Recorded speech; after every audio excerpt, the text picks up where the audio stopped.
नमस्कार. मी Anil Jajnorkar, chief life insurance advisor. तर आपल्याकडं अपघाती विम्याचे बरेच प्रकार आहेत. त्याच्यापैकी तुमचा प्रश्न काय किंवा तुमची गरज काय त्याची मी तुम्हाला थोडीशी माहिती देतो. बोला. नमस्कार सर. मी नमस्कार. बांधकाम गुत्तेदार आहे हां. आणि माझ्याकडं लोक काम करतात. जर समजा नजर चुकीनं किंवा काय धोक्यानं त्यांचा पाय घसरून ते पडले किंवा काय दुखापत झाली त्यांना ऍक्सिडेंटली, तर लोक माझ्यावरती ब्लेम करणार, म्हणजे गुत्तेदारावरती ब्लेम करतात आणि ते गरीब लोक असतात. तर त्यांच्यासाठी कुठला प्लॅन आहे तुमच्याकडं की कमीत कमी पैशामध्ये त्यांची सिक्युरिटी राहावी? कमीत कमी म्हणजे दररोज 50 पैसे रुपये चालेल का? हो चालेल. हां. तर आपल्याकडे एक सुंदर प्लॅन आहे.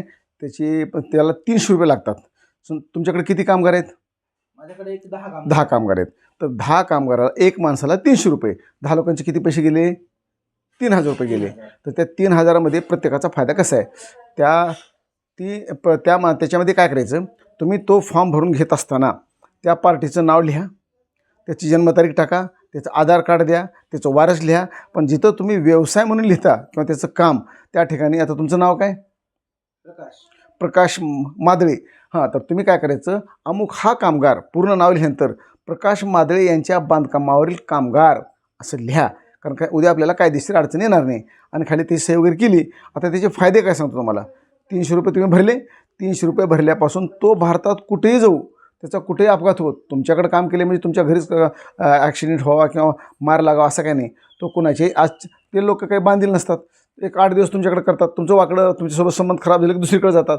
तर त्याला कुठेही फायदा व्हावा. पण आपला उद्देश काय, आपल्या बांधकामावर जर काय झालं तर व्हावा. तर आपण त्या दृष्टीने 300 रुपये भरले. आता तो समजा बांधकामावर अपघात झाला त्याचा आणि त्याला ताबडतोब दवाखाना केला, थोडंफार तर बिल होतं तुम्हाला. तर त्यावेळेस तुम्हाला 20,000 बिल मिळेल. टोटल बिल मिळणार नाही. तुमचं बिल 40,000 हो, 50,000 हो या 60,000 हो या, तर त्यावेळेस तुम्हाला किती बिल मिळेल? 20,000. आणि तेवढे पैसे मिळूनही तो जर समजा वारला तर त्याला 2,80,000 रुपये मिळतील. आता आणि याच्याशिवाय समजा तुला मार लागला, दवाखान्यात ॲडमिट केलं आणि एक 20-30,000 रुपये बिल झालं, तर 30पैकी तुम्हाला 20,000 दवाखाना मिळेल. आणि त्याच्यानंतर त्याचा हात गेला 100%, 1,40,000. पाय गेला 100%, 1,40,000. डोळा गेला 100%, 1,40,000. तर शेतकरी बंधू किंवा व्यापारी बंधू ज्यांच्याकडे कामगार लोक आहेत अशा लोकांनाही काढता येते. आणि याच्याशिवाय समजा गरीब लोक आहेत, रिक्षेवाले आहेत, मजूर करणारे, दररोज 500 रुपये कमवतात, त्या लोकांना जर म्हणलं बाबा वर्षाला 300 रुपये द्या, तर त्याला काही विशेष वाटणार नाही.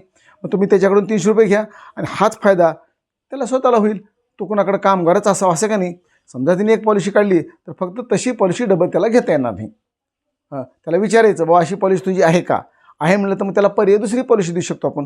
कारण लोकांची दिशाभूल पण नाही झाली पाहिजे, लोकांची लूट पण नाही झाली पाहिजे. असा हा प्लॅन आहे. वर्षाला फक्त 300 रुपये भरायचे. आणि त्याचे फायदे असे आहेत, तर नोकर जे मालक लोक आहेत, व्यापारी लोक आहेत, ज्यांच्याकडं अनेक कामगार आहेत, अशा लोक स्वतः पैसे भरून स्वतः पैसे का भरायचे? तो जर उद्या वारला तर बाकी लोक काय करणार की बाबा तुमचा मालक कोण आहे, कोणाकडे वारला होता काय, मग त्याच्यावर केस करा. या भानगडी करण्यापेक्षा ते करा. पण याची अट एक आहे, 18 ते 60 वर्ष वय असावं आणि त्यासाठी आधार कार्ड कंपल्सरी. ओके. हां. तर माझा नंबर आहे 94 224 72 957. या नंबरवर मला कॉन्टॅक्ट करा, भेटा. आणि एक 10 मिनिटाचं काम आहे. काम करून तुम्ही निश्चिंत राहा.